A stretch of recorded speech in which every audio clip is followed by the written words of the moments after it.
Olá, boa noite, boa tarde, bom dia. Eu sou o Naú e esse daqui é o Historiando e esse aqui é o nosso amigo Guilherme. Eu sou o Guilherme, estamos aqui para poder apresentar, trazer um pouco da história e das atividades, né, pedagógicas e também acadêmicas da nossa querida Raíssa, que ela vai explicar um pouquinho sobre o que ela faz aí, que é maneiro pra caramba. E eu já tenho uma pergunta assim de cara que todo mundo sempre faz quando ela fala o que faz, mas deixa ela responder isso daí, né? Oi, eu sou a Raíssa, eu sou bibliotecária, sou contadora de histórias. E é isso. E Sou autora, né? Tem um sorriso lindo, olha o sorriso dela. Ela não vai parar de sorrir hoje. A primeira coisa que sempre perguntam pra... Tipo assim, que é uma das coisas que eu acho assim, super importantes, que eles perguntam demais, qual que é o curso que você cursou? Não, é real. Que curso você cursou para ser uma bibliotecária? E aí é outro ponto também que o pessoal confunde muito. Eu fiz biblioteconomia. Biblioquê? Exatamente isso. Biblioteconomia. Não é economia da Bíblia, igual já me perguntaram. Economia da Bíblia, Economia cara. da Bíblia. Eu falei, meu Deus. oi. Mas é para se formar como bibliotecário mesmo. E eu acho que aqui eu tenho quase certeza que aqui em Belo Horizonte só tem presencialmente na UFMG. É o único curso aqui que tem na UFMG, que foi onde que eu formei. Na UFMG? Sim. Que bacana. Vamos começar com ela falando um pouco da vida dela, né? Claro. E é bibliotecário, viu, gente? Não é biblioteconomista, não é bibliotecômono, é bibliotecário mesmo. Entendi. Que tem a ver com Bíblia que você tinha falado. Tipo isso. Mas tudo bem. Então diga pra gente um pouco mais sobre a sua história, o que são os seus princípios, né? O que fez você a fazer biblioteconomia? Eu vou começar lá dos primórdios. Eu sou daqui de Neves, né? Cresci, fui criada aqui. Nasci e fui criada aqui. E desde sempre eu tinha absoluta certeza que eu queria ser psicóloga. Então... Dá pra ver, né? Rapaz, absoluta certeza. Ainda vou fazer. Que eu queria ser psicóloga. E aí, no terceiro ano, eu formei... não mexi com nada de escola, nada de nada. Eu trabalhei e depois, 3 anos depois, eu resolvi fazer um cursinho para eu poder tentar o UFMG. Na época a gente era muito apertado, né? A gente não tinha muita grana, então era só... ProUni estava começando e o UFMG que eu poderia tentar. SISU eu não cogitei, porque a UFMG não era SISU ainda. Então, eu nem cogitei, porque eu não queria sair daqui de Belo Horizonte. Daqui não, né? De Belo Horizonte. Então, era ou UFMG ou ProUni. E para a faculdade de psicologia. Quando eu cheguei no cursinho, a professora de história, o professor de literatura e a professora de português ficavam falando muito de biblioteconomia. Inclusive, a professora de história fazia biblioteconomia. E eles falavam muito da área, que era uma área que ia crescer muito, que era uma área que tinha muito estágio, que isso, que aquilo, e aquele negócio foi crescendo dentro de mim. Durante o fundamental, né, o ensino médio, uma irmã de uma amiga fez biblioteconomia. Então, eu fui bater na porta dessa amiga para saber, não entendi nada. E aí eu falei assim, eu vou tentar. Na época, não sei se agora também é assim, né, mas na época você podia cursar 3 semestres da UFMG, e se por um acaso você não gostasse do curso, você podia tentar trocar. Claro que tinha um monte de regras e tal, e eu falei, eu vou tentar biblioteconomia, tá mais fácil, tá menos concorrido, eu vou tentar. Se eu não gostar, eu passo pra psicologia. E aí, na época, gente, também... Era a primeira etapa Enem, 2 dias, sábado, domingo, era sábado e na outra semana, se eu não me engano. Eram 2 semanas de Enem. E depois tinha a prova... Não, agora uma Agora são semana 2 e outra semanas. também. agora acho que agora voltou o que era antes, não antes era? que era Acho assim? que era. É porque quando eu fiz sábado e domingo só. É. Aí agora tá 2 semanas. E antes era 2 semanas. Eu acho que era 2 semanas, ou era sábado e domingo, eu não lembro, mas Entendi. na minha cabeça era isso, era 2 semanas fazendo. Entendi. Porque quando eu fiz, depois de você, óbvio. Bem depois, assim, muito A gente tá falando de depois. 2010. Então, eu fiz em 2016, Pois 2017. eu já tinha formado. Sim, mas eu fiz sábado e domingo. Só uma curiosidade que bateu na minha cabeça aqui. Mas então antes era desse jeito? 2 finais de semana? Era 2 assim, se eu não me engano, tá na U. Aham. E aí e tinha o Enem e a segunda etapa da UFMG, que era a prova aberta. Sim. Que no meu caso foi Geografia e História. Deus de misericórdia. Mas Geografia. enfim, passamos. Geografia e história. E aí eu falei, vou tentar. E aí eu tentei, fiquei em 34º. E aí até o 40º passava para a primeira etapa, assim, para o primeiro semestre. E aí foi uma festa, foi muito legal. Pessoal, pra quem não sabe, ela é minha irmã também. É bom falar isso, né? Ela é minha irmã. Eu lembro que na época ocorreu da sua melhor amiga, né, da Lília, fica sabendo antes, né? E aí... Como sempre. Como sempre na nossa família. A gente tava numa época muito aperto. Muito aperto. Não tinha internet lá em casa. Não tinha internet, tinha muita coisa Então, acontecendo. E eu tinha conseguido uma bolsa para fazer a administração, olha o rolê. Para fazer a administração. Era o meu 2º dia de aula, quando a Lília foi lá contar para minha mãe. Foi. Que eu passei meu login, minha senha, tudo para ela ficar olhando, para ver se eu tinha passado para o UFMG, né? Saquei. Aí a gente pegou, fez uma faixa, eu tinha uma faixa lá toda velha, a gente pegou e reformou essa faixa, reformulou para poder colocar lá. E ela, muito assim, atenta com tudo, chegou lá, nem viu a faixa, a gente teve que falar para ela, olha o que tá escrito. Olha pra cima, pelo amor de Deus. Era tipo No meio da meia-noite rua, quando eu velho. cheguei, a minha família toda do lado de fora. E eu falei assim com Alguém morreu. Aí tinha a Ai, faixa, não. tava lá, e eu falei assim com a minha amiga, eu falei, ô Ana, fizeram uma faixa pra mim, mas eu não me atinei que poderia ser pelo UFMG. E aí a Ana falou assim, uai, Ra, eu falei, não, que legal, né? Foi porque eu consegui essa bolsa aqui. E aí tava toda a família, só meu pai que trabalhava à noite que não tava. E aí na hora que eu cheguei, eu fui vendo que a faixa era do meu aniversário de 300 anos atrás. E eu comecei a rir, a gente morava no centro, né, na pracinha lá do bairro. E aí eu comecei a rir. Todo mundo olhou pra minha cara, tipo assim... Ela gente, não tá sacando. Ela não entendeu o que tá acontecendo. Isso, E aí cara. eu fui chegando perto e fui ler. Na hora que eu li, parabéns, você passou no FMG. Aí eu acho que todo mundo entendeu que eu tava lendo. Eu falei, quê? Aí minha tia me abraçou e falou assim, não grita, não grita. Aí foi choro, sem dormir umas 4 noites. Eu acho que eu nunca na minha vida experimentei, nem no meu casamento. Acho que eu nunca experimentei essa sensação. Porque o que a gente escuta de você não vai conseguir, você não é capaz, você mora em Neves, você não tem uma educação de É a qualidade. vitória, né? Ou, A sensação da vitória, né? Completamente. mais vitorioso é quando você sai da UFMG ou de qualquer outra faculdade, gente. Porque a dificuldade da faculdade não é você entrar, é você sair. Né? mesmo.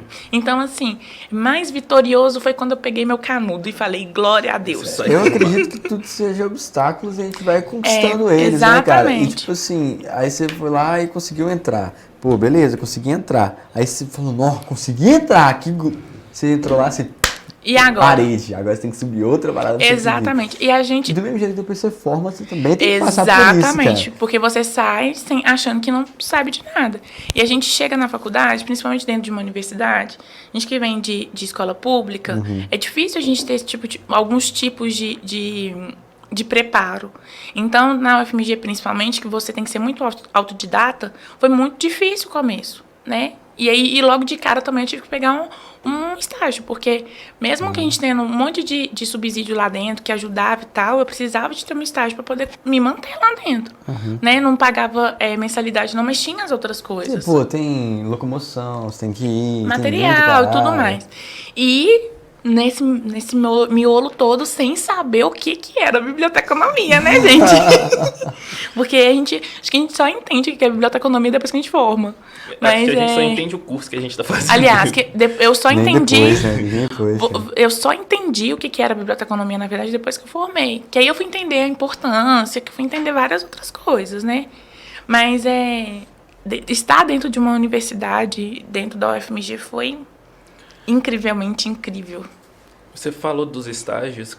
O estágio que eu lembro que pra mim foi, tipo assim, marcante, porque eu fui dentro e eu vi o que ela fazia, foi o carro biblioteca. Explica pra gente um pouco sobre tal. O carro biblioteca. Era um ônibus, né, que o projeto tá lá até hoje.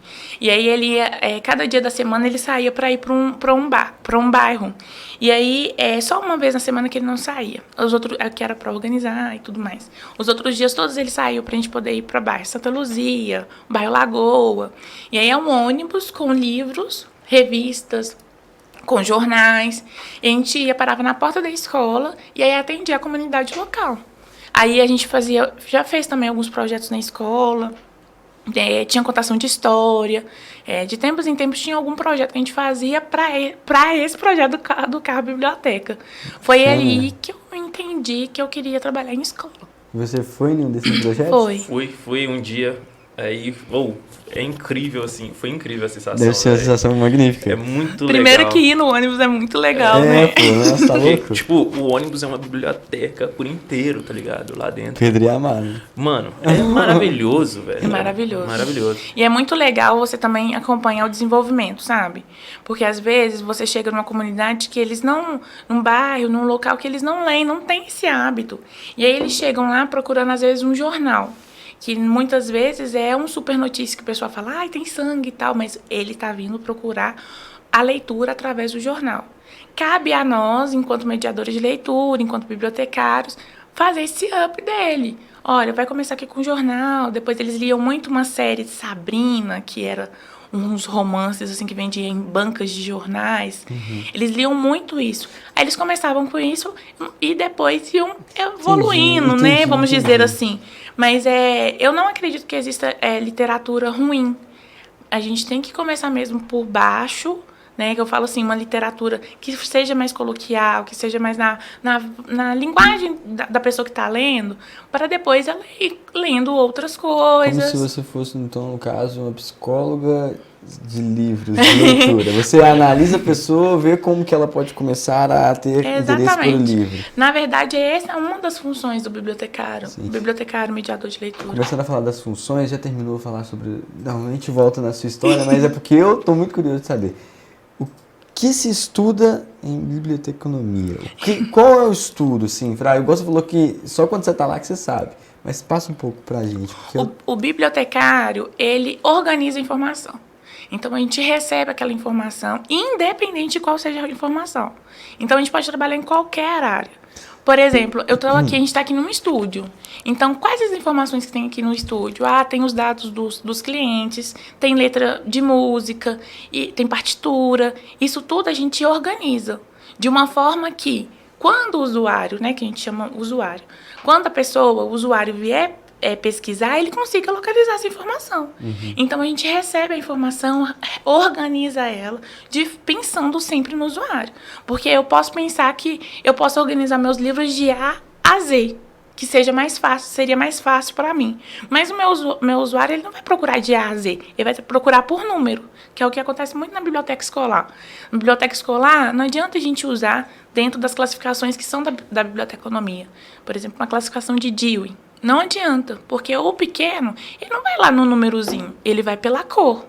Então, ele vai se direcionar pela cor. Eu lembro quando eu estudava no Renato Azeredo, lá no Maria Helena, a biblioteca lá era uma biblioteca muito boa.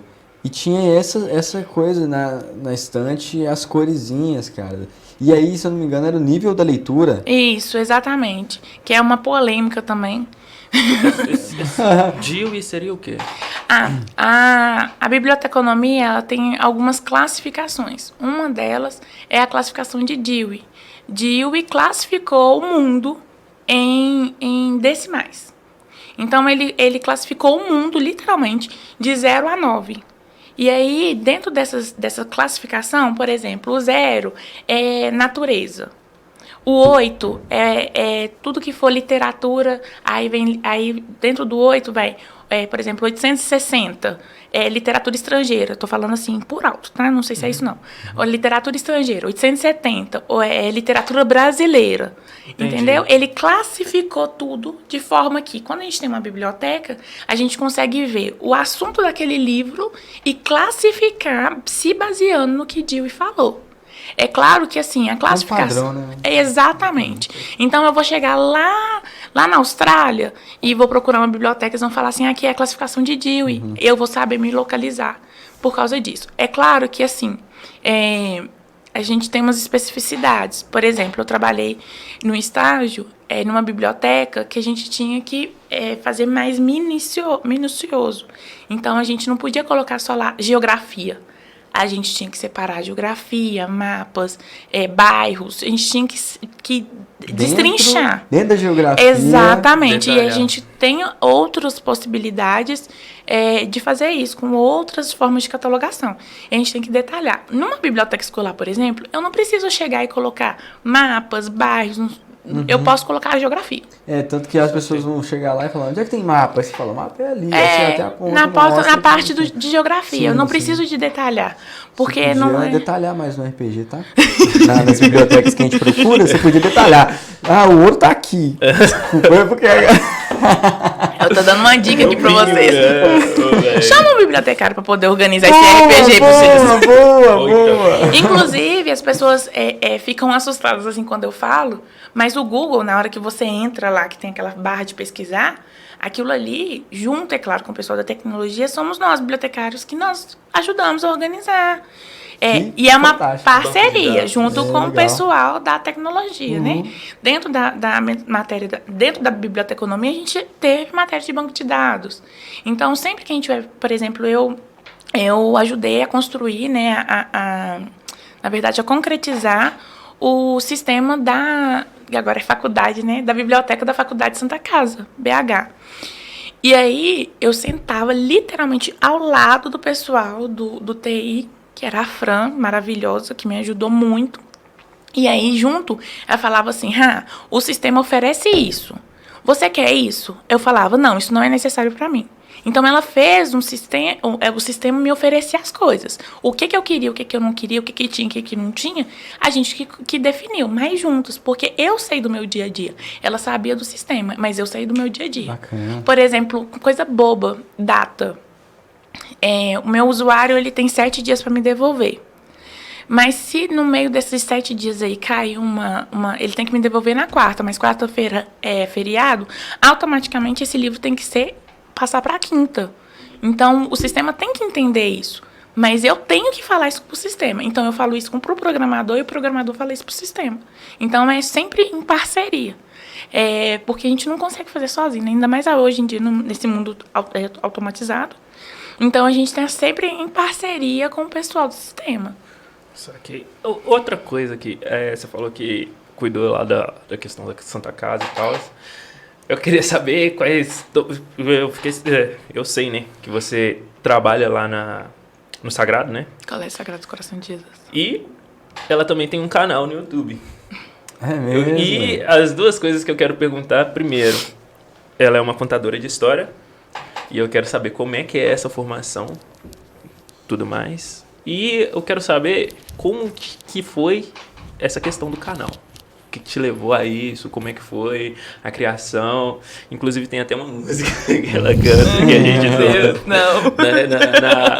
nas reuniões de família, junta os primos tudo, a gente começa a cantar, tá ligado? Sempre. É muito legal. Então, eu quando eu formei, eu fiquei 6 meses em casa e fui direto para Santa Casa. Mas eu sempre soube que eu queria trabalhar em biblioteca escolar. Eu falo com os meus alunos que eles são meu sonho. Meu sonho profissional hoje está realizado, porque eu trabalho dentro de um lugar que eu gosto. Gosto de trabalhar com as pessoas, gosto de trabalhar na minha área. Eu tenho autonomia lá dentro. Então, hoje eu vivo meu sonho profissional. E aí, mas não foi fácil eu chegar até meu sonho profissional. Aí eu fui para Santa Casa, fiquei 3 anos na Santa Casa, pedi conta para poder ir para o Sagrado, né? Colégio Sagrado Coração de Jesus. E aí, quando eu cheguei lá, uma das habilidades para ser bibliotecário lá teria que ser contação de história. Falei, vou lá contar história. Todo mundo conta história, eu falo de Possível, eu falo muito, não é possível que eu não vou saber contar história. E ela é fanática com histórias. Tipo, Livros. Principalmente desenhos infantis, tipo da Disney. Falei, facinho eu ir lá contar história. Cheguei lá, travei. Não consegui, os meninos não tinha domínio na turma, os meninos não prestavam atenção no que eu fazia. E eu falei, meu Deus, o que eu tô fazendo?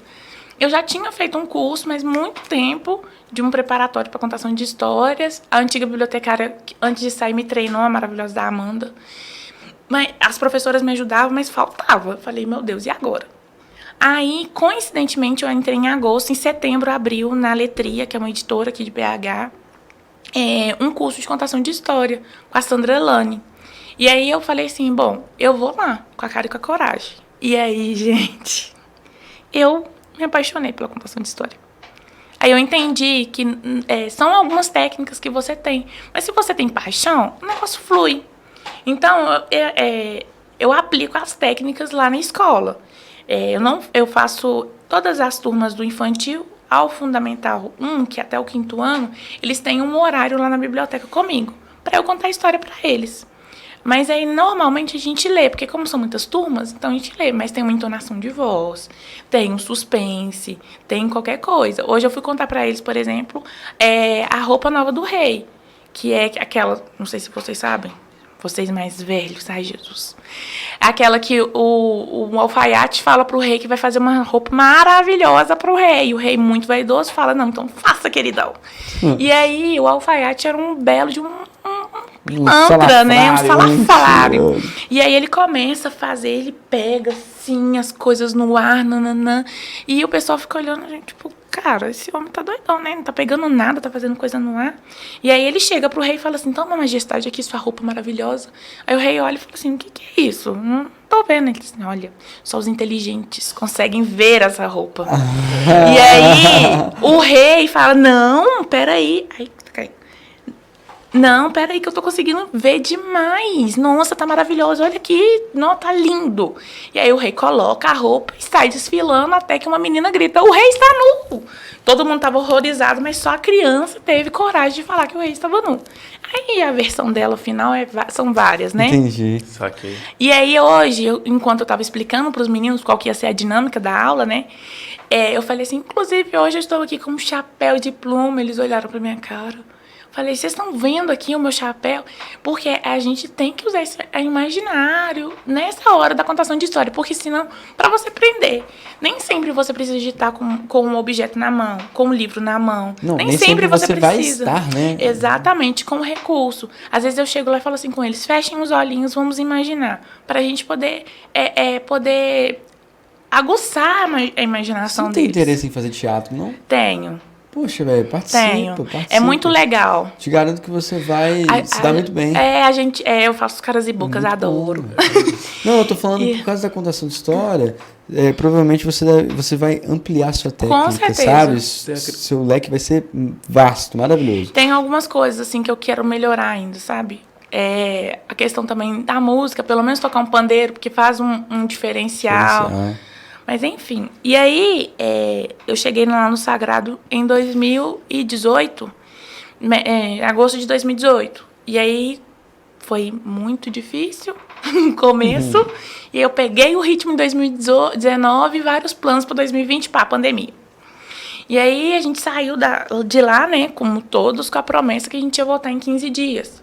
Só que o negócio foi... né, piorando, e o Sagrado imediatamente tomou algumas providências para começar as aulas online.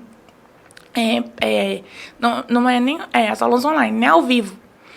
E aí, só que eu fiquei em casa. Eu não estava participando dessas aulas, eu não estava entrando com as minhas aulas. E aí,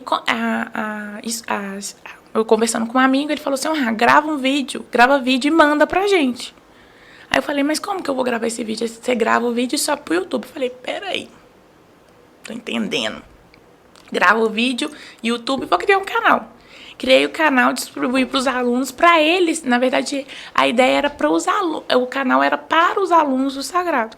Mas a gente acaba dividindo com todo mundo, né? Amigos, né? Família, tudo. Exatamente. E aí, só que vídeos muito amadores, né? O Guilherme me ajudou com uma luz e tal, bem amadores, assim, era só pra eu contar a história. E aí deu um númerozinho, mas eu não consigo a rotina. Eu acho que as pessoas têm pensam assim, a Raíssa fica sentada lendo o dia inteiro e cantando historinha. A rotina da biblioteca escolar ela é muito pesada, porque ela vai muito além de contar historinhas. Ela vai muito além de ler os livros, sabe? A gente tem todo um papel social dentro da escola. A biblioteca de onde que eu trabalho, a minha biblioteca, ela fica no meio do pátio do colégio. Então, a gente tem um fluxo gigante dos meninos. Eu tenho mais uma pessoa que trabalha comigo, que é a Marcele. Então, a gente senta com os meninos para bater papo. A gente senta com os meninos, às vezes, para escutar um problema. Então, é muito além de só ir lá e fazer a mediação da leitura. Que eu acho que é esse que é o importante da biblioteca. Que eles falam, Raíssa, você não parece... apoio, né, para as pessoas. Raíssa, você não parece uma bibliotecária. Mas não é isso. É porque eu não quero ser a bibliotecária do shh. Eu não quero afastar os alunos, às vezes, colocando regras muito rígidas. Então, assim, tem as regras lá dentro, eles já sabem, eles respeitam. É uma biblioteca que você consegue ir para estudar, mas é uma biblioteca que você consegue ir para rir, é uma biblioteca que você consegue sentar para poder conversar. E é esse o tipo de bibliotecária que eu quero ser. É esse o tipo de mediador que eu quero ser. Então, assim, eu tenho alunos de 1 ano até aluno de 17. Então, assim, é muito diferente os meus públicos. Então, se eu não souber ter um manejo, um jeito de falar e um jeito de agir com eles, eu vou perder eles. Às vezes, ele vem para bater papo. Do papo, eu puxo ele pro livro. Claro, entendeu? Esse é o seu objetivo, né? Ela tem que, de qualquer maneira, seguir o objetivo. Exatamente. Você disse que é de 1 até os 17. Então, adultos, você não lida com adultos? No colégio, não. Uhum. Assim, não lido assim... com os alunos, né? Tem os professores. Mas tem os professores. Mas você já lidou, por exemplo, nos estágios com adultos, né? Já. Na Santa Casa, eu atendia aos médicos da Santa Casa. Inclusive, tem uma coisa assim interessante que a minha avó, a nossa avó, né? Ela consultava na Santa Casa. Então, às vezes, quando eu ia com ela na consulta, o médico que estava atendendo ela, que era um residente, era meu aluno. Então... eles estavam na época de entregar TCC. Acabava a consulta, eles iam tirar as dúvidas do trabalho comigo. E eu falava com meu pai, eu falei, pai, ele atendeu a minha avó, mas ele só consegue pegar o diploma se eu aprovar o trabalho dele, porque o trabalho final dos residentes passavam comigo. Bacana. Muito legal, né? Legal demais, a importância, né? Pra você ver a importância, o peso. Ela era tipo uma professora, ela era professora do TCC, né? Eu dava uma aula para eles, para os alunos da residência, do mestrado, do doutorado e da especialização. Eu dava uma aula sobre como formatar o TCC, dentro das normas da Santa Casa, o que a Santa Casa exigia. Eu que redigi quer dizer, mentira, eu redigi não. Teve uma bibliotecária que redigiu o manual da normalização de lá e eu ia atualizando. E eu também criei, lá na Santa Casa, 2 matérias online para um curso que eles fizeram. Fui eu que criei também. Fora a parte do processo de virar, né? Que antes era o Instituto de Ensino e Pesquisa, o IEP, e aí virou a Faculdade Santa Casa BH, que eu participei também como coordenadora da biblioteca, né? Bibliotecária. Então, as bibliotecárias que estão lá agora devem, do jeito que tá mais tranquilo, por causa de Dona Raíssa. Foi uma ilusão. Vocês bibliotecários que estão aí, ó. Agradeço. E assim, a gente... Eu costumo falar que quem tá lá agora tá no céu, porque antes era muito... Ela é bagunçada, pequeno, era pequena a biblioteca, era atrás da onde que era... Difícil acesso, no caso. Não era difícil acesso, não, mas era atrás do necrotério da Santa Casa. Então, assim, ó, na parede, a minha porta era ali, a visão era... A visão... isso que eu tô falando era aqui, era o exaustor. Eles estavam preparando um corpinho ali e o exaustor estava aqui na porta da biblioteca, gente. Então, assim, era muito difícil. Então, foi com muita conversa.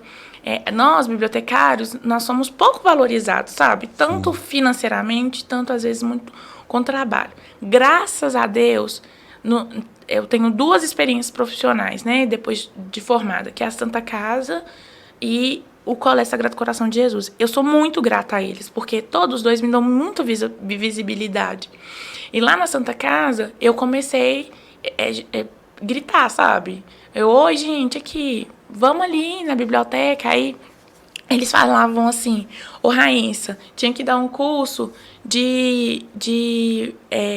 para ensinar os alunos a ligarem o computador. E aí eu falava assim, tem que ensinar, eu ensino. Mas aí eu vou ensinar, eu dou esse curso. Mas aí você faz... Os computadores estão na biblioteca? A gente tinha uma sala. Lá na Santa Casa tinha uma sala. Separada? Tinha 3 computadores na biblioteca, mas para esse curso a gente tinha uma sala de computação. Entendi. E aí eu falava assim, olha, eu dou o curso, mas tem que fazer a inscrição lá na biblioteca. E aí os meninos chegavam lá, olha, tem uma biblioteca aqui. Aí eles passavam aí na biblioteca. Então era uma forma de chamar eles, sabe? Você tem que trabalhar com o que você tem. Exatamente. Puxar do jeito que dá. Se pá, até laçar, gritar, fazer E alguma coisa. aí vem a criatividade, né, cara? É. Onde você pode pôr a criatividade. Tá escrito no livro que você tem que ter criatividade.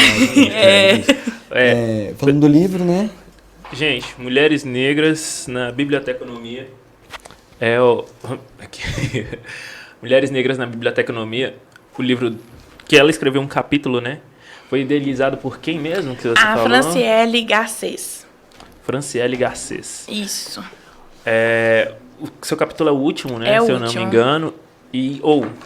Que capítulo falando principalmente sobre a contação de história. E eu achei incrível. A partir de qual página? A partir da 291. A partir da 291. Eu abri aqui. Colinha. Tem um ponto magnífico aí, que é tudo isso que você está falando, mas que é a hora do conto. Isso. Nos diga mais sobre a hora do conto, que é um horário tão especial para você. O nome do capítulo, né, é A Hora do Conto, como recurso de mediação e leitura na biblioteca escolar e a disseminação da cultura afro-brasileira. Por que eu escolhi esse tema? Porque é o que eu vivo, né? Então, como eu disse, a gente conta história lá na escola fixamente, né? Então, toda semana, do infantil 1, que é os meninos de 1 ano, até o 5º ano, eles vão lá para a biblioteca para escutar a história. Toda semana, eles têm esse momento. A partir do 6º ano, a gente vai combinando com as professoras esses momentos. Ano passado, eu contei a minha história para os alunos da 3ª série do ensino médio. A gente Minha fez história de vida ou a minha história que você criou uma história? A minha história de vida. Ah, tá. Eu pensei que você tinha criado uma história. Não, ainda não. Tenta criar. Ia ser ótimo se você tivesse uma agora e a gente falasse, faz essa história aí, mulher. Ia ser muito legal, cara. Ia ser mesmo. Tente. Aí, ó, quando você tiver essa historinha, você vai voltar. Eu vou voltar. Tá? E aí, eu contei uma história antes, depois contei a minha história de vida pra eles.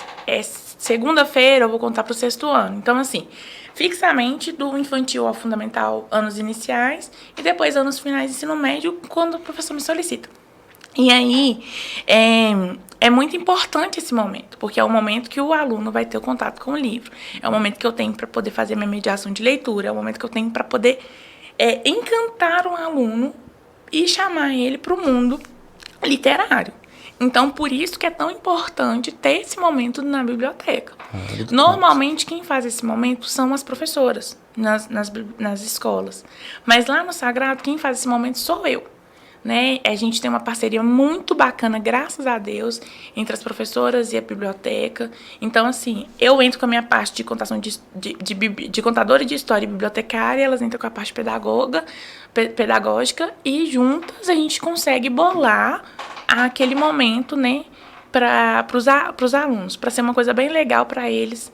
É claro que por causa da demanda não dá para ser uma coisa assim muito espetacular, né? Mas dá para ser uma coisa encantadora. Tem que ser uma coisa encantadora. Então, por mais que eu pegue a história que eles mais ouviram, por exemplo, Chapeuzinho Vermelho, e conte para eles, eu tenho que contar de uma forma que vai marcar. E marca. Lá na escola a gente tem um clube do livro com os alunos do 6º ao 9º ano. E aí uma aluna do 8º ano falou comigo, disse assim, Raíssa, eu lembro a primeira história que você contou pra mim. Ela chegou lá no 4º ano. Nossa, que coisa linda, gostosa, hein, cara? Entendeu? Então, assim, ela falou, eu lembro da primeira história que você contou pra mim. Isso me marcou. Teve uma mãe que foi lá fazer a inscrição de uma das alunas pro Clube do Livro e ela falou assim, Raíssa, a gente veio de um colégio X e nesse colégio a minha filha sofreu um certo preconceito, um certo... como fala? Fugiu a palavra. Não é uma opressão, mas porque ela estava lendo um livro que não era tido para a idade dela, e aí a escola mandou me chamar. E aí a menina ficou tão traumatizada que quis sair da escola. Entre outros fatores, ela quis sair da escola. E quando ela chegou para visitar o colégio, eu citei o livro. E aí ela falou assim que naquele momento eu ganhei a menina, ganhei a aluna. Que ela falou assim que nunca mais ela quer sair do colégio por causa de mim. Assim, então, assim... acho isso muito errado, porque... Censura, era a palavra. Não, é lógico, censura, né? O livro é pra maior de 10, 12 anos. Pô, velho, na televisão aí, cara... O que acontece em relação... Passa filme, passa desenho, que é maior, e os moleques estão todos vendo, saca? Essa questão de você falar qual a faixa etária e tal, é um pouco difícil, eu acho que é um pouco polêmico também. Vai de escola para escola, porque cada realidade é diferente. Então, a gente conhece os nossos pais, a gente sabe até onde que a gente pode ir, sabe? Mas em cada realidade, né? Não só a gente, eu falo do modo geral. Mas lá não no Sagrado, mais isso, sabe? exato. Só que tem um É problema. só porque é livre agora vai cobrar. O que acontece? Lá no Sagrado, a gente começou a fazer diferente. A gente tá classificado por cores, mas, por exemplo, o meu aluno do primeiro ano, ele não consegue ler. Então, ele vai ler, eu vou procurar para ele livros de caixa alta. Então, vai ser a bolinha vermelha. Por causa disso. Porque a ideia é que ele leia, não o pai e a mãe. Eu tenho, às vezes, eu tenho aluno que os pais, não, pela rotina e tal, não conseguem ler para ele durante a noite ou qualquer hora do dia. Então, é ele que vai ler. Eu tenho aluno que já consegue ler, não só caixa alta, eles conseguem ler qualquer tipo de letra. Então, assim, o que eu quero dizer? Eu acho que, na verdade, a gente tem que adequar a realidade do aluno. Então, se o aluno consegue... Por exemplo, tinha aluno meu, antes, né, quando a gente colocava essa divisão, eu tinha aluno meu no terceiro ano que queria ler Harry Potter. E aí ele não podia, porque só o quinto ano que podia. Aí a mãe tinha que mandar uma declaração falando que eu queria ler o Harry Potter. E eram alunos que eu sabia que dava conta de ler o Harry Potter, que queria ler, que gostava do Harry Potter. Então, assim, eu acho que tudo tem que ser avaliado. Analisado do aluno. Exatamente. Tudo, pra ver se ele pode levar o livro. E dentro do contexto da escola, né? Porque cada escola tem uma realidade. E agora, lá onde que eu trabalho, a gente está fazendo isso. Olhando a realidade do aluno. Tem pais também que vai falar assim, Raíssa, eu acho que agora esse tipo de livro, e a gente também tem um bom senso, esse tipo de livro não dá para ele ler. Tem um livro lá na escola que chama Perdida. É um livro que eu acho que um aluno de quinto ano não dá para ler ainda, sabe? Então, assim, a gente conversa. E aí, quando eles Você não pegam... acha por quê? Porque é uma história mais pesada? É uma história mais, assim, sexual, entendeu? Sim, conotação sexual. Teores, Eu ia falar sobre... Na verdade, minha ideia, eu tava falando sobre isso quando eu disse que eu acho... não acho certo, né? Uma criança poder ver essas coisas que passam na televisão, do mesmo jeito que eu acho errado a criança poder ler. Mas... Só que você pode na televisão, cara. Não é sexo. Só que tem um problema muito sério que é a escola, tá ligado? A partir do momento... Quando o pai tá mostrando lá dentro da TV, na TV, na casa, é uma coisa. Agora, se a pessoa vê escola, na né? escola... Sim. É diferente. Aí os pais já... E não é nem só a questão sexual, assim, que a gente tem que pensar. É uma questão... Quando eu falo sexual, não quer dizer que tem sexo. Sim. Às vezes é só um beijo, uns Claro. beijos mais picantes, assim, namoro, que envolve namoro. Exatamente. Às vezes até descrição de guerra. Morte, Exatamente, assim. Guilherme. Tem um livro que eu Mouse, gostei por exemplo. muito. É o Mouse. O mouse. Eu gostei muito de E Não Sobrou Nenhum. Sim. Que eles... É um assassinato, né? São 10 pessoas, vai matando. O mouse não pode. E aí né? não tem como eu colocar um aluno do quarto ano para ler esse Não livro, pode. por enquanto. Mas às vezes o pai vai chegar e falar assim, não, Raíssa, lá em casa a gente tem o hábito de assistir filme, de ler livro, assim, pode liberar. Mas tá certo. Eu vou fazer o quê? De qualquer Vai ser maneira, de acordo com a realidade a do liberdade do pai e da mãe. Exatamente. Eu tenho uma pergunta que já que a gente está falando sobre pais e mães, é o seguinte: como que você consegue lidar com a falta de interesse das crianças, adolescentes e adultos na leitura? Porque é uma coisa que está na situação da atualidade muito forte. Muito. Ninguém lê, ninguém E piorou sabe. muito com a pandemia. Piorou muito com a pandemia porque virou vídeo som alto visual, né? Que aí as pessoas não leem mesmo. Tá querendo fazer alguma coisa, vai lá e tipo escuta, vê, mas não lê. Como que você vai lidar com isso? Porque o seu trabalho é trazer as pessoas para cá, né? A gente, pensando assim, aonde que eu trabalho agora, né? Esse momento na biblioteca, o aluno, ele... a gente pede para que ele leve o livro para casa. Então, a gente tenta mesmo... Ai, Raíssa, mas eu não gosto de ler. Ai, Raíssa, eu não quero ler. A gente fala, não, nós vamos levar. E, às vezes, eu fico assim, tipo, meia hora, 40 minutos com um aluno tentando achar um livro que ele goste. Mas eu fico. Que é o principal, é ele gostar. Exato, porque a ideia é essa. É trazer esse aluno que não gosta de ler para, primeiro, ler uma coisa que ele goste ou que ele acha que gosta. Por exemplo, futebol. Eu tenho um aluno que gosta muito de futebol. Então, ele só lia coisa de futebol. Mas agora ele já está conseguindo ler outras coisas. Falei, olha, agora os livros de futebol acabaram. O que você vai fazer? Você vai reler de novo? Vou reler. Aí ele leu de novo. Depois ele, eu acho que eu quero outro livro. E aí a gente consegue levar. A gente está numa era muito tecnológica, né? Então aí tem a discussão, o livro vai acabar, vai vir só o digital, não sei o quê. E aí, eu, enquanto bibliotecária, eu não posso achar que o digital, o tecnológico é meu inimigo. Então, o aluno ele não está lendo. Ele não está lendo. Eu preciso arrumar uma forma de trazer ele para ler. Qual que é, às vezes, a primeira forma que eu vou trazer ele para ler? Os sites, os youtubers de contação de história. Porque muitas vezes eles veem a história, eles ouvem a história e eles querem pegar o livro da história para poder ler. Então, um dos truques que eu tenho para poder puxar ele. Outra coisa que eu acho que assim, muito importante, a biblioteca digital hoje em dia, na biblioteca escolar, ela é fundamental. Não tem como mais ficar sem a biblioteca digital. Por quê? Porque o aluno hoje, meus alunos do Clube do Livro, acho que 70% dos meus alunos do Clube do Livro leem em tela. Então, eu não posso achar que a tela é minha vilã. Porque, às vezes, o aluno não está só no jogo, ele está lendo. Mas ele não está lendo no físico, ele está lendo no digital. Então, a gente tem que ter essas artimanhas, assim, sabe? Esses artifícios. Perceber também qual que é a realidade daquele aluno. Eu tenho uma aluna que chega lá na escola e ela fala assim, Raíssa, eu quero um livro fininho. Mas ela está no 3º ano, já dava para ela ler um livro mais grossinho. Mas é o que ela dá conta de ler. Então, eu vou pegar forçar um livro mais fininho para ela. Porque se eu forçar ela a ler um livro maior, um livro mais grosso, ela vai abandonar. Você vai induzir ela ao contrário. Exatamente. Ela não querer ler. Então, essas são uma das estratégias, assim. Quando o aluno começa a não gostar de ler, alguma coisa assim, a gente procura... Por exemplo, Guilherme é um super leitor. Ele parou de ler, a gente procura saber o que está acontecendo. Porque, às vezes, pode ser algum problema na casa, ou ele está desmotivado mesmo porque leu algum livro que não gostou. E essa questão do super leitor aí... Quase. É porque eu gosto muito de quadrinhos. Eu lia muito mais quadrinhos, mangás e tal. Mas livros em geral, eu lia geralmente livros tipo o Contrato Social, tipo o Príncipe, que eram livros pequenos, tá ligado? Eu acho que os maiores livros que eu já li assim na minha vida foram os do Harry. Saco. Agora é engraçado. E agora eu tô lendo a Era dos Extremos, que é pesado. É legal, é engraçado essa questão dos quadrinhos, porque assim, lá na escola, por exemplo, que a minha realidade hoje é a escola, né? E lá na escola, Turma da Mônica é uma coisa assim, é febre entre os meninos. E como que perpetua, né? Que tava na minha infância, tava na infância de vocês são mais novos que eu.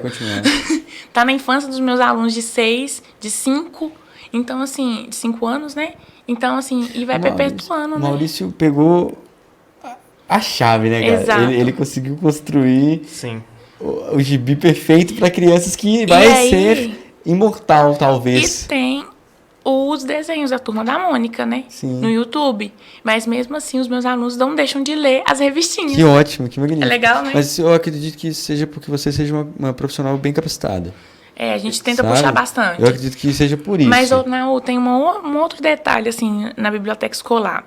A escola me dá subsídio, a escola me dá liberdade para eu fazer esse trabalho. Sim. Porque a gente sabe que tem bibliotecárias que tem várias ideias e tal, e a escola poda, a escola veta, ou às vezes não tem um bom relacionamento com o professor, não tem relacionamento com... Acho que, por exemplo, essa bibliotecária, como ela estudou e tudo, e ela sabe que a criatividade é um dos pontos mais fortes, como você mesmo fez, pode ir devagarzinho, uma hora chegar lá. Mas a gente tem diretores, professores que são muito fechados, sabe?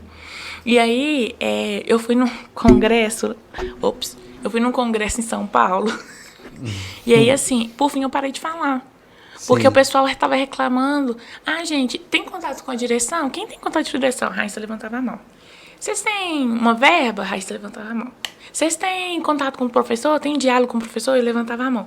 E todo mundo já ficava olhando assim pra minha cara com cara fechada, porque ninguém tinha. Mas é aí que eu falo, Aí, por às isso, por vezes fim, eu seja, parei. às vezes seja porque as pessoas, você acha que é, Não. que é porque a escola é ruim? Não é. Não é ruim, não né? é Eu digo ruim, assim, não tem esse É diálogo. falta de diálogo. Tanto que, tipo Não é assim, diálogo. até pouco tempo atrás, se eu não me engano, não era lei você ter O bibliotecário. uma pessoa que cursou biblioteconomia numa biblioteca. Chegou lá, responsável tem por- pouco tempo. É que tá, mas aí Tanto o bibliotecário tem que conversar, poxa. Mas mesmo assim, tem escola que não tem. E outra coisa, tem escola que, por exemplo, eu sou bibliotecária. Mas eu também sou porteiro, eu sou recepcionista, e aí eu não Professora. consigo ficar dentro da biblioteca. Se eu não consigo ficar dentro da biblioteca, eu não produzo. Se eu não produzo, não vai me ver. Sim. E aí, é um looping eterno, mas precisam de mim na recepção. E aí, mas eu tenho que resolver isso aqui. Entendeu? Mas aí tá na hora de você ter a voz e falar, poxa, gente, você tá precisando de gente na recepção, vai lá e coloca Mas alguém que tem que trabalhar na recepção. muito diferente do falar e o fazer. É porque quando você É porque quando eu tenho um problema, eu vou lá e tento resolver ele, velho, sabe? Mas às vezes não é um problema. Igual, por exemplo, com o curso de biblioteconomia, por exemplo, ela aprendeu muita coisa. Mas como não é necessário, não era obrigatório, até pouco tempo atrás, você ter um bibliotecário, As pessoas se acostumaram e ficaram do jeito que tava o e pessoal falaram. deixa a biblioteca de segundo plano, né? Se a gente for pensar, pensa nas bibliotecas públicas, né? Durante pelo menos a minha época, eu tinha a Tereza, que era muito legal e que ela conseguia dar um suporte pra gente, mas a gente ia pra biblioteca. A gente ia pra biblioteca pra poder ficar de castigo.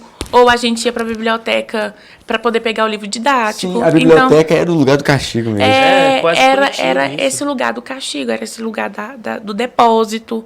Então, assim, a gente precisa de tentar mudar, porque às vezes a gente está falando da pública, mas na biblioteca particular também tem isso. Então, acaba desvalorizando o profissional bibliotecário. Por que quase ninguém não conhece bibliotecário? Porque quase ninguém não acha que o bibliotecário vai ficar em escola ou que o bibliotecário vai acabar. O bibliotecário não vai acabar, a profissão está crescendo cada dia mais. Então, é muito por isso, sabe? É uma falta de visibilidade. E, às vezes, a gente consegue falar, mas a gente não consegue ser escutado. Aí você fala assim, eu vou largar isso tudo. Vou largar esse emprego e vou ir para outra escola. Não vai, porque dificilmente você vai achar um outro emprego, Revolução sabe? dos bibliotecários. Vamos fazer greve. Vamos anotar aqui o dia, a hora. E aí, assim, é muito complicado. Fora que, às vezes, um diálogo, por exemplo, entre professor e bibliotecário não existe. Porque a professora, ela tem a expertise da pedagoga e o bibliotecário da biblioteconomia. Em vez de juntar, às vezes, eles quebram. Criam rixa. Rixa. A biblioteca é minha. A biblioteca é do bibliotecário. A sala de aula é do professor. E cada um fica no seu canto. E não é isso. A gente tem que unir. Eu costumo falar lá na escola que a biblioteca é a extensão da sala de aula. O aluno ele tem que entender que ali também ele vai aprender, que ali também ele vai absorver, que ali também é legal. Igual ele aprende dentro de sala de aula. No novo ensino médio, eu estava achando uma parada muito interessante, né? Essas questões, tanto projeto de vida, as novas Novo ensino matérias, médio, no caso, tá falando. da porque escola pública. A escola pública agora tá com um novo projeto. Na escola mas particular também. As escolas como um todo. em todo. Elas também estão, né? É só explicando pra quem não sabe, né? É porque o governo, né, ele reformulou o ensino médio. Na verdade, a gente já tinha feito uma reformulação das outras séries infantil, anos iniciais, anos Fundamental. finais, e agora é ensino médio. E aí a primeira mudança começou esse ano, né? Agora é o primeiro aí tipo ano. assim, eu tava dentro da sala, né?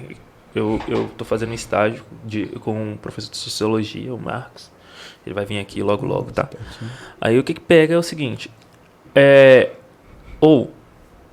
o diálogo, tipo assim, tem professores que parece que eles entenderam o que isso trouxe e tem professores que não, saca? E tipo assim, não tô falando só da escola que eu tô falando porque eu converso com outros, saca? Seria no geral. No geral. Aí tipo assim, o pessoal que entendeu o quanto isso pode significar e tal, eles estão fazendo muita coisa tentando, por exemplo, integrar o ensino cada vez mais uma matéria com a outra, interligando, fazendo... Interdisciplinaridade. Interdisciplinaridade. E, tipo assim, eu achei incrível, saca? E mudou o quê? Que Tudo. eu não estudei. Tudo. Mudou tudo. Mas sim, faz um resumo pra eu ficar por dentro. É porque agora lá no nono ano, a gente já começa um trabalho de direcionamento de carreiras. Então, quando você vai para o primeiro ano, você já começa eles diminuíram uma carga horária de todas as matérias, algumas até foram excluídas. Sim. E aí você, dependendo da escola, né? E aí você faz... Mas já? Que acabou? Não, 50 minutos. Triste. E aí você faz... Saúde! Eita! Sai gripe, sai Covid. Não, é só poeira aqui. E aí, na primeira série do ensino médio, você já começa esse direcionamento. Então, por exemplo, eu quero fazer alguma coisa tecnológica. Então, eu vou para a estação de tecnologia, que são os projetos de vida, né? E a gente reformulou tudo. E de agora para frente vai ser esse ensino médio vai ser direcionado pela sua carreira. É legal. É muito legal. Aí, tipo assim, tem as disciplinas que elas vão Eles já caminhar. tentaram fazer isso antes, não tinha tentado? Mais ou menos. Aí, mas o mais importante daqui é, tipo assim, tem esse direcionamento, tem a interdisciplinaridade e tal. E, tipo assim, é uma parada que eu falo que se eu tivesse um pouco disso quando eu era mais novo, poderia ter mudado muito os rumos da minha vida. E, eu achei, tipo, incrível o que eles estão trazendo aí pra gente. Se der certo, né? Porque tem a questão de tem o famoso não se perder. Mas o que o Guilherme falou é muito certo, assim. Acho que você tem que entender as ferramentas que você tem e as oportunidades. Eu vou puxar de novo pro meu lado. Por exemplo... Você é o lado total aqui hoje, minha filha. Igual, por exemplo, a professora, ela tá trabalhando... Essa semana, segunda-feira, foi o Dia da Água. Então, a gente fez uma história contando sobre o Dia da Água. E ela fez um projeto em cima do Dia da Água. Então, assim, você pega ciências, você pega português, no caso de contação de história, e vai fazendo essa interdisciplinaridade. Eles estavam falando lá dentro da sala de aula filosofia, sociologia e tal. E eles estavam falando sobre a questão do trabalho, saca? Então, eles estavam questionando essas questões. Bom, mas para finalizar, vamos ser um pouco mais rápidos agora, porque já está acabando, infelizmente. O que é isso que significa, Pão? Só para eu saber. Fala aí, Pão. Pode continuar. Valeu. Isso significa pode continuar. Vai demorar muito ainda? Sim, tem muito tempo. Muito tempo. Tá super para poder falar sobre... Vamos contar agora sobre o meu casamento. Bom, qual é a importância de ler? Por quê? Porque nós temos aqui o fator que talvez os livros possam acabar. Como você mesmo disse, tenho medo, né? Que talvez possa livro vir a físico. acabar. O livro físico. E qual a importância de você pegar um livro físico e ler? E também o digital, mas eu quero saber muito mais do físico. Tem a diferença de você pegar e ler aqui e ler na tela? Raíssa, tá? Vou dar uma opinião que é minha. Pra mim, por exemplo, eu prefiro 1000 vezes o físico. Claro, mas eu falo assim, não é questão de gosto. Tô falando questão mas eu não consigo, assim, entender, ver, pensar que seja uma outra coisa diferente. Porque o mesmo conteúdo que tá aqui tá na tela. Uhum. Então, assim, eu acho que é uma questão de preferência nesse caso. Sim, exatamente. Apesar de achar que isso aqui nunca vai acabar, porque tem essa questão da preferência, mas o livro, ele tá muito caro, né? Ele pode reduzir. reduzir Tá muito também. caro. Então, eu acredito assim, que pode reduzir. O livro você pode ler no celular e no mesmo jeito do metrô, sabe? Exato. Então, eu acho que a questão do suporte é uma questão de gosto. Uhum. Agora, a questão da leitura em si, Importância em ler. gente, é fundamental. Ele é fundamental para tudo. Ele é fundamental para sua imaginação. Ele é fundamental para sua fala. Ele é fundamental para o seu social. Então, assim... Eu comecei a ler por causa de autoconhecimento. O que está de prova. Mas eu só entendi a importância depois que eu descobri um significado para o qual ler. Uhum. E é muito difícil você dar significado a qualquer coisa. Sim. Então, você já disse como que você traz... Você tava falando isso hoje. Tentando dar significado à vida. Você já disse como que você vai fazer para as pessoas se querer sentir, começar a vontade de ler, né? Sim. Mas e mostrar para elas o significado de ler, sabe? Então, Porque tem essa diferença, né? De você induzir uma pessoa a ler e a pessoa, eu vou ler, pá, beleza. Mas também eu acho que a pessoa tem que saber o significado de ler, cara. Pais não se importam se o filho lê ou não, sabe? Tem essas coisas. pois é, todas. mas eu acho que a gente não pode generalizar. A gente tá com, por exemplo, o ambiente que eu vivo hoje, eu vou te falar que 80% dos meus pais, dos piquititicos, vamos colocar assim, que são os Incentivam. menorzinhos, estão começando, incentivam. Então, assim, em relação à Tem importância... diferença, né, amigo? Claro. Tem uma diferença muito grande Claro. de onde você dá a sua biblioteconomia lá, isso que eu tô falando, Claro. sabe?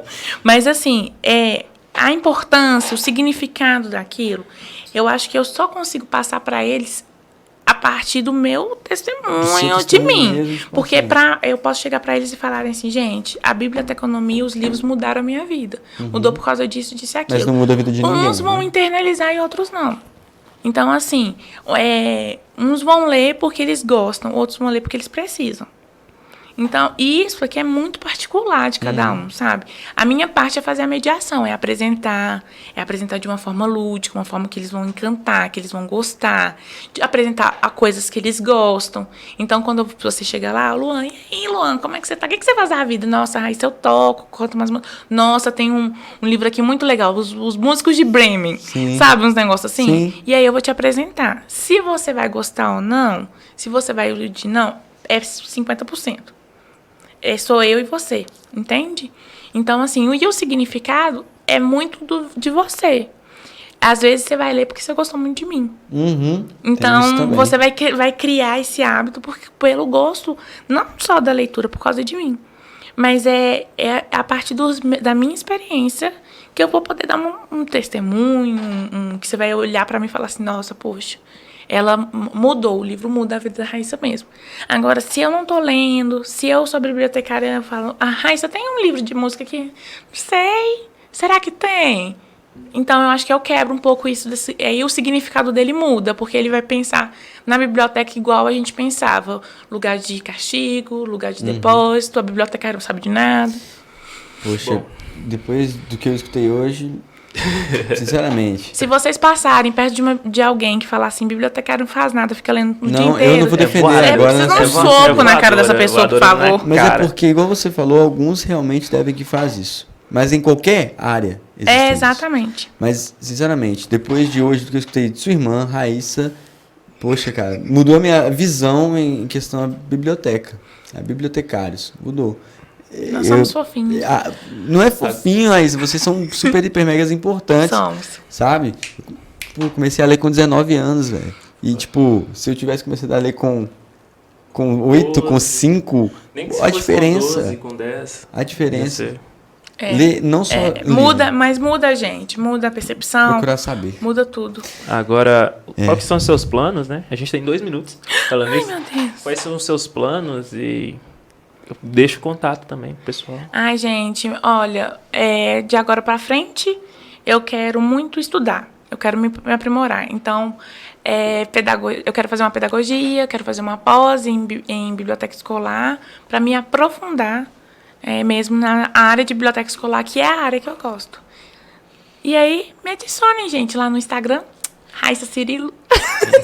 As histórias de Racirilo também é meu Instagram. E o YouTube? As histórias de Racirilo. A história de Racirilo. Beleza, gente? Agora... O Instagram do nosso amigo... Meu? Gui Cirilo. Que Cirilo o quê? Mas... O meu é Naomi Roma. Como dizem, sou músico, ou finge ser. E logo, Sigam. logo vai ter também abaixo no vídeo o Instagram do canal. Que É o tamo mais aí. importante, né? irmão? Tamo aí, né? O Historiando Podcast. E também tem o Pão. Fala o seu Instagram aí, Pão. Fala aí, Pão. Pablo Pablo o Pão SB. chama Pablo, Não, chocada. ele chama Pão 46? mesmo. Pablo é só o Instagram. Pablo. 56. Pablo E também, gente, adiciona o coletivo Semifusa, Casa Puxa, Semifusa, a casa que a velho, gente tá porque é aqui que a fabricando. gente tá gravando, mano. Muito legal. E aqui é um Muito legal. coletivo muito, muito bacana, um local extremamente interessante, velho. Venham visitar. Venha visitar aqui em Legal. Venha Neves. jogar RPG.